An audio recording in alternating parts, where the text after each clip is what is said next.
오늘은 하나님의 명령에 지체하지 않는 삶이란 제목으로 여호수아 18장 말씀을 나누도록 하겠습니다. 달리기 선수는 출발을 잘하는 것도 빨리 달리는 것도 중요하지만 끝까지 달려서 결승점에 도달해야만 상을 받습니다. 도중에 포기하거나 아무리 출발은 좋았으나 결승점의 일정 시간 안에 도달하지 못하면 의미가 없죠. 우리들의 신앙 여정도 그렇습니다. 언제 하나님을 믿었냐 그거보다는 끝까지 예수님의 말씀에 따라 신앙을 지켜왔는가 이것이 중요하다라고 여겨집니다. 우리 교회에서 믿음 생활 열심히 하는 분이 하나님의 부름을 받으면 소천을 받으시면 저희가 천국 환송 예배 때 우리 교회 소망 찬양팀이 즐겨 부르는 믿음의 교회 소천의 찬양이 있습니다. 내 인생 여정 끝내요. 한번 이 찬양을 같이 들어보시기 바랍니다. 가사를 생각하시면서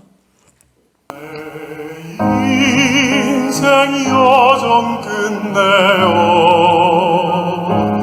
강 건너 저편 이를 때 하늘 문 향해 말하리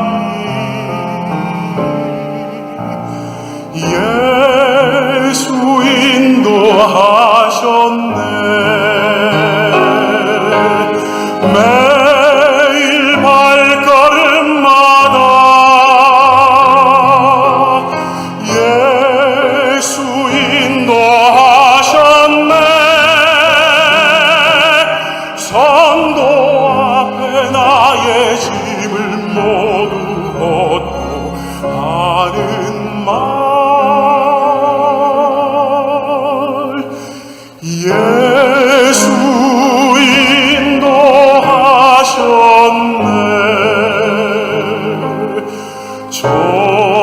저같이 받길 인생을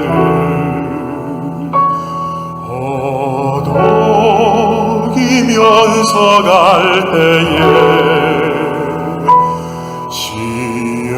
시험과 환난 많으나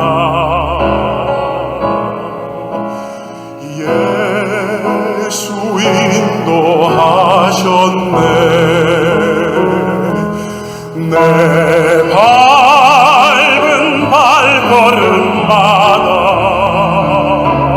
주 예수 보살피시사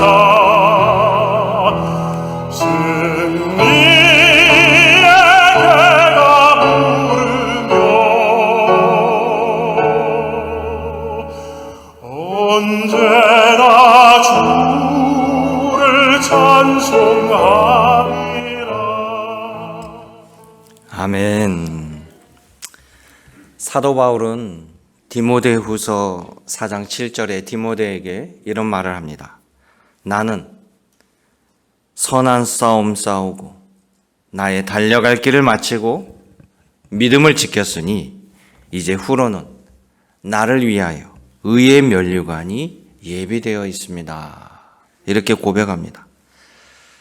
우리도 지체하지 아니하는 신앙 여정을 위해서 여호수아 18장 그들이 보여준 나태하거나 지체하지 않는 삶을 살려면 어떻게 해야 되는지 여호수아가 그 지파들에게 가르쳐주는 말씀을 통해서 여러분 모두가 선한 길을 달려간 후에 믿음을 지켰으니 의의 면류관을 받으시기를 주님의 이름으로 축원합니다.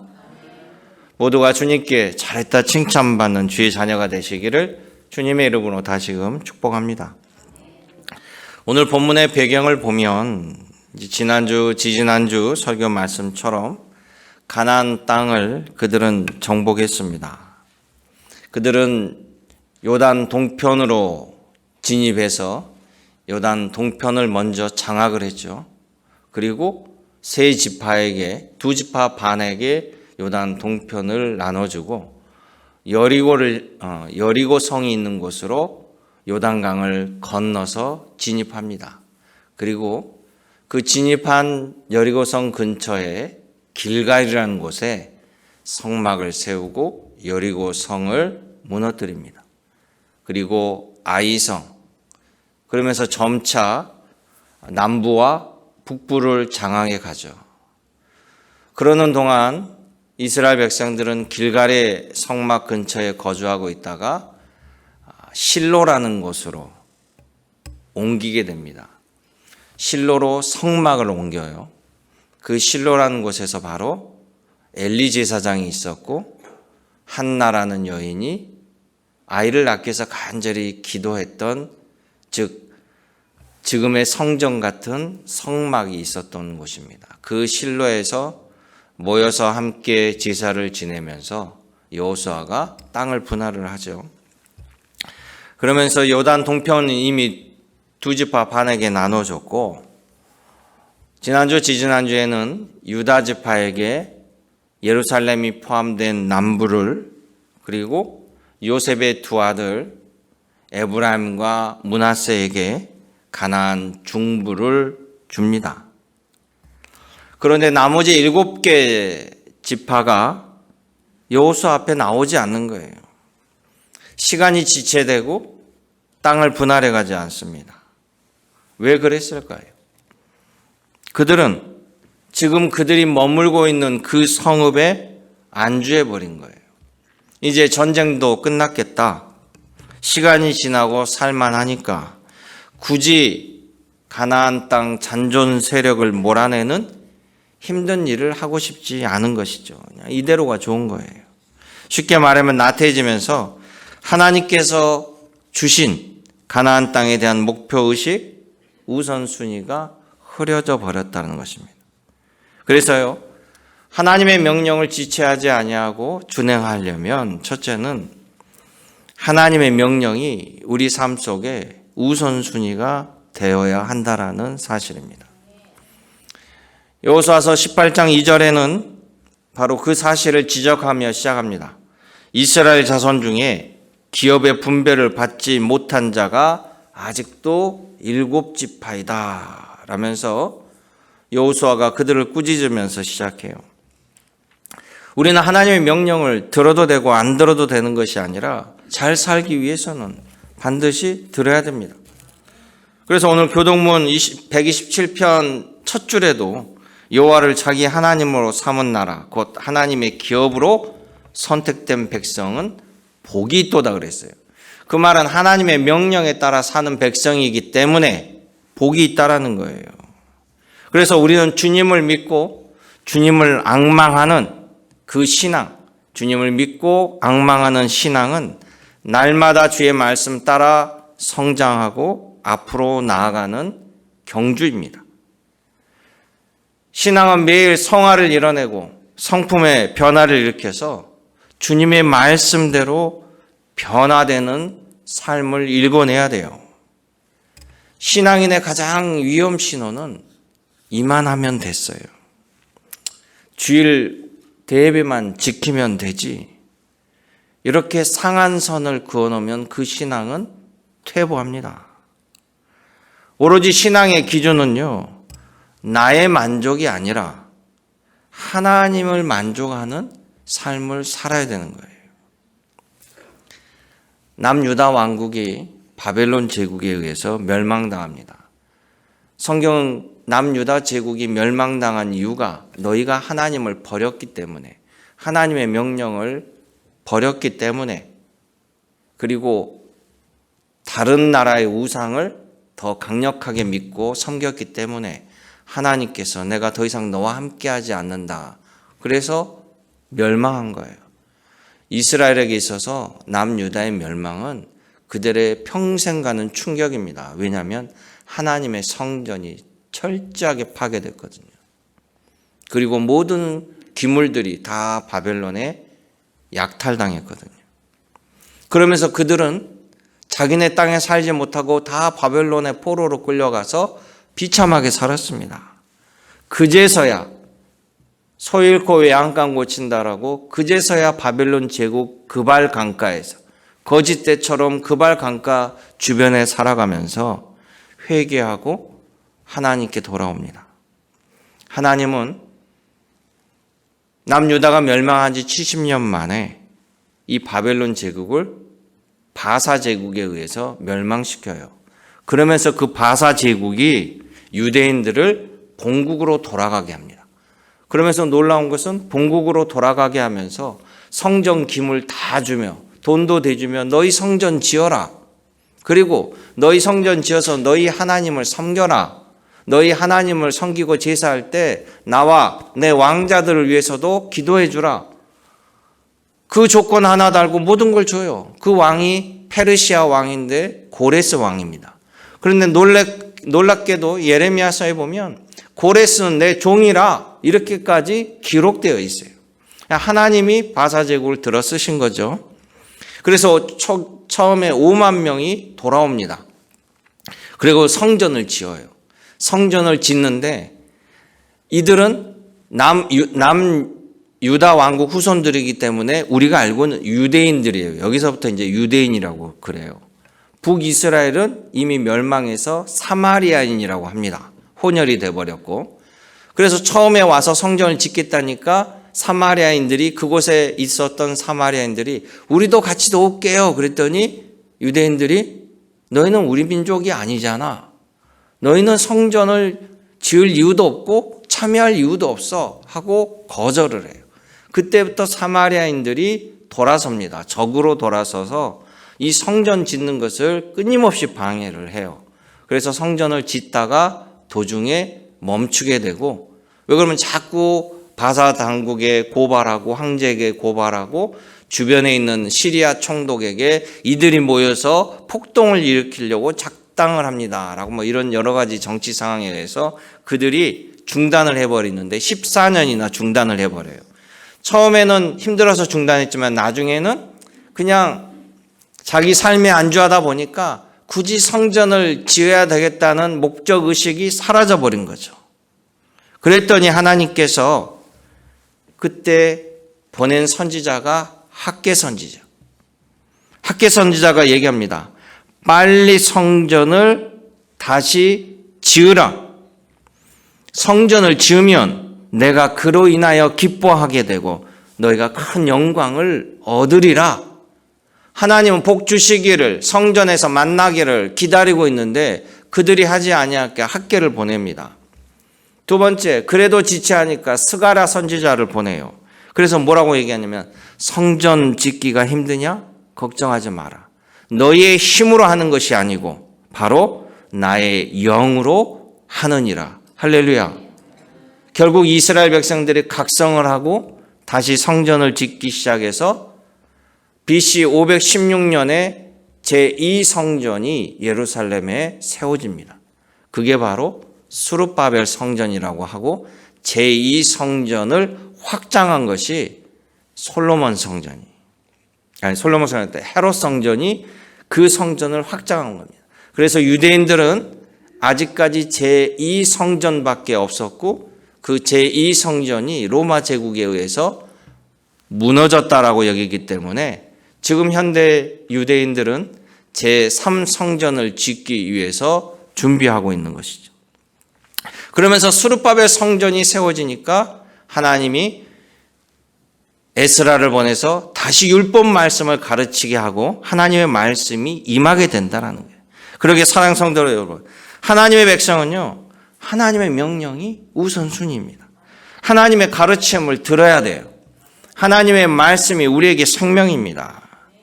그리하면 우리의 삶에 지체하지 아니하고 나태하지 아니하고 하나님을 향한 신앙인의 삶을 살게 된다는 거예요. 여러분 모두가 최후의 웃는 자의 삶이 되시기를 주님의 이름으로 축복합니다. 둘째는 우리가 신앙에 지체하지 않는 삶을 살려면 하나님의 약속대로 이루어진다라는 그 기대를 저버리면 안 됩니다. 우리가 하나님을 믿는 것은요, 하나님의 약속의 말씀을 믿는 거예요.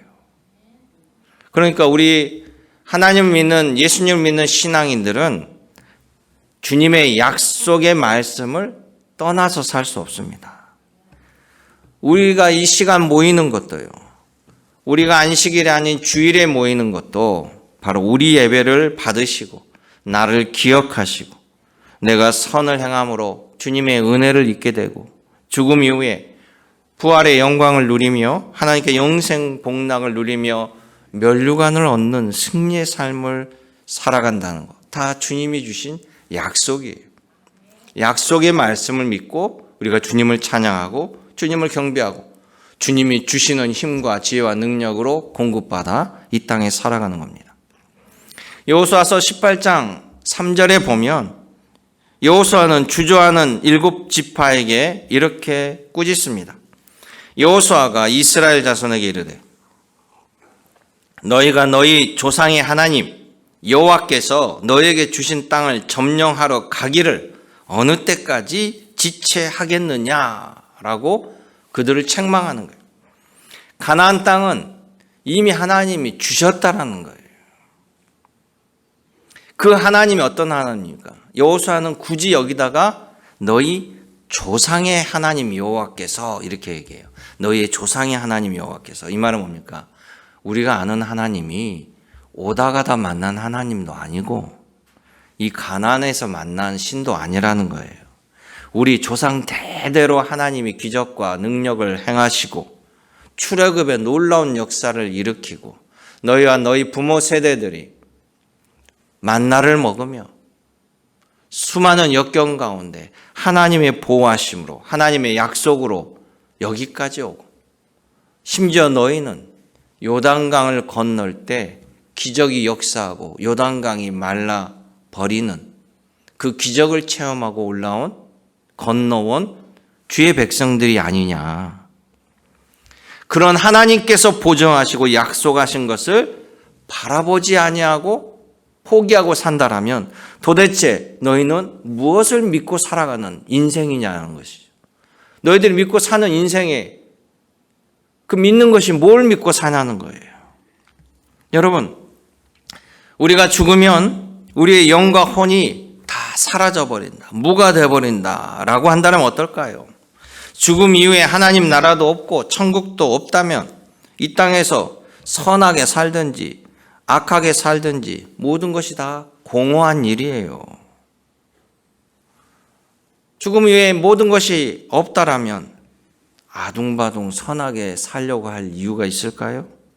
수단과 방법을 가리지 아니하고 약육강식으로 살면서 있을 때 즐기고 써버리고 돈 없으면 강도질해서 새마을금고가 1억을 털렸다고 하던데 대담하죠? 그러고 불과 몇 시간 만에 잡혔어요? 4시간 만에 잡혔어요. 우리나라에서 은행 강도가 나타난 것도 대단하지만 또 4시간 만에 잡는 나라도 대단한 것 같아요. 내일이 없으니까 닥치는 대로 노략질하면서 죽으면 끝이다. 죽으면 끝이고 아무것도 없으면 악하다라는 개념도 없을 거 아닙니까? 그냥 있을 때 쓰고 자녀들한테 물려주고 나는 죽으면 사라지고 자녀도 죽으면 사라지고. 그런데 우리가 믿는 하나님은 세상을 그렇게 창조하지 않았습니다. 우리가 믿는 하나님은 선하신 하나님이 선하심으로 세상을 통치하시고 창조하셨습니다. 세상 끝에도 계시고 사나 죽으나 우린 하나님의 통치를 받습니다. 우리는 그런 하나님의 약속을 믿습니다. 여러분들 믿는 줄 믿습니다. 그러니까 우리는 저 천국을 바라보는 주의 백성들이에요. 다시 오실 주님의 재림의 때를 기다리는 것입니다. 그래서 우리에게는 소망이 있어요. 소망의 자녀입니다. 천국 백성이에요. 여러분도 부활하신 예수님의 약속을 굳건히 믿으며 그 은혜대로 살아가시기를 간절히 간구드립니다. 예수님이 십자가에서 돌아가실 때 가장 공포스럽고 가장 두려움을 경험한 것은 제자들이에요. 왜 제자들일까요? 그동안 3년간 따라다니면서 예수님의 능력을 봤단 말이죠. 우리의 대장 되시고 죽은 자도 살려내시고 기적을 행하시는 예수님. 그런데 예수님의 대속의 개념은 머리에 잘 들어오지 않아. 그들에게는 아직은. 그런데 그 예수님께서 능력의 근원이 되는 예수님께서 십자가에 돌아가신 사건은 제자들에게 모든 백그라운드가 사라지는 것을 경험하는 거죠. 절망하는 거예요. 우스갯소리로 대감집 개가 죽으면 온 동네 사람들이 가서 문상을 하는데 대감님이 돌아가시면 밥을 먹다가 돌아가셨다는 얘기를 들으면 야, 밥 다 먹고 갈게. 급할 거 없잖아. 이 세상 인심 아니에요? 내가 믿고 의지했던 예수님이 십자가에 돌아가셨어요.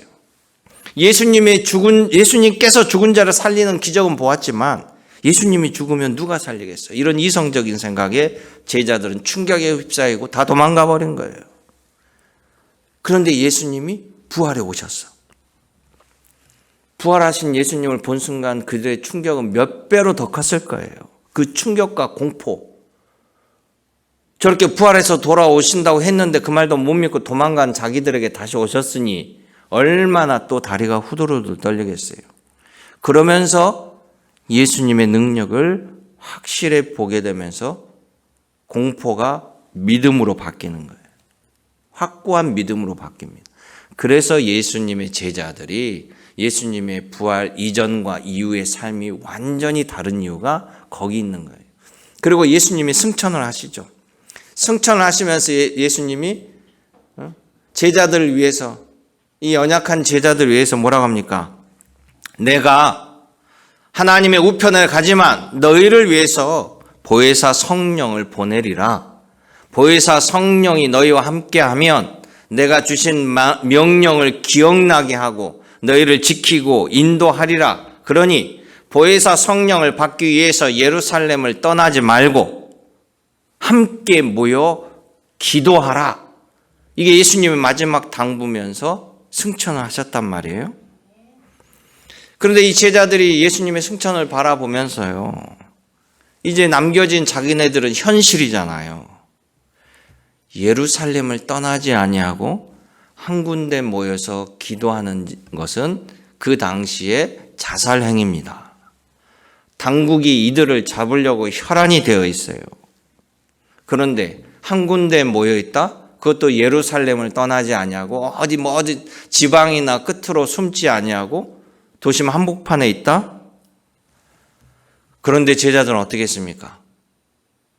예루살렘 성에 마가의 다락방에 함께 모여 예수님 말씀대로 죽으면 죽으리라. 주님의 약속을 믿고 열심히 기도하고 있습니다. 그들은 하루가 거의 1년 같았을 수도 있겠죠. 그런데 생각보다 빨리 10일 만에 성령이 임하게 돼요. 할렐루야. 그들의 기대가 현실이 되었어요. 그들의 바라고 소망하는 것이 현실이 되었다는 사실이에요. 이게 바로 하나님의 약속입니다.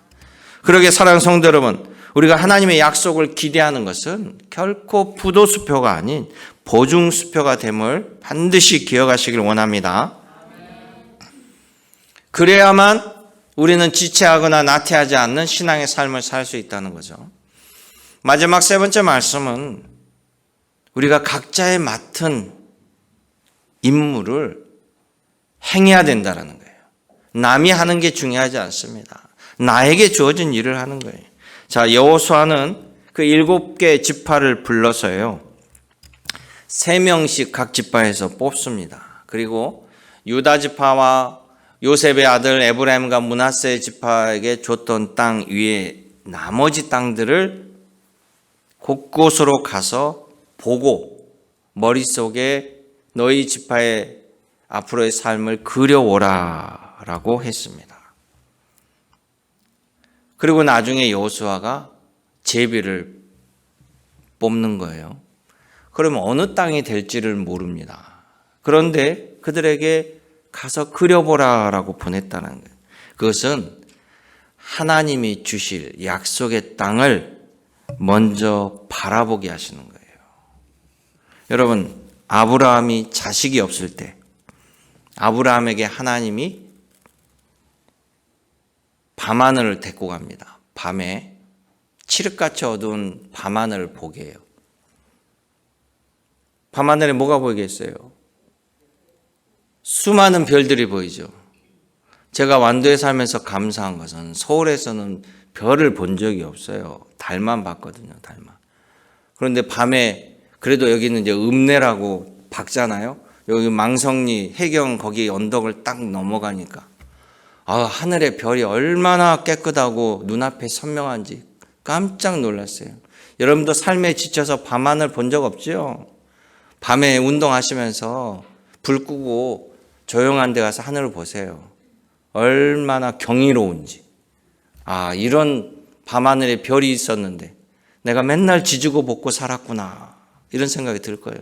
그 경이로움을 한번 보세요. 수많은 별이 떠 있는 것을 하나님이 보게 하셔요. 아브라함 두 눈으로 보게 하면서 뭐라고 합니까? 너의 후손이 하늘의 별처럼 많이 될 것이다. 한번 바라봐라. 할렐루야 아니에요?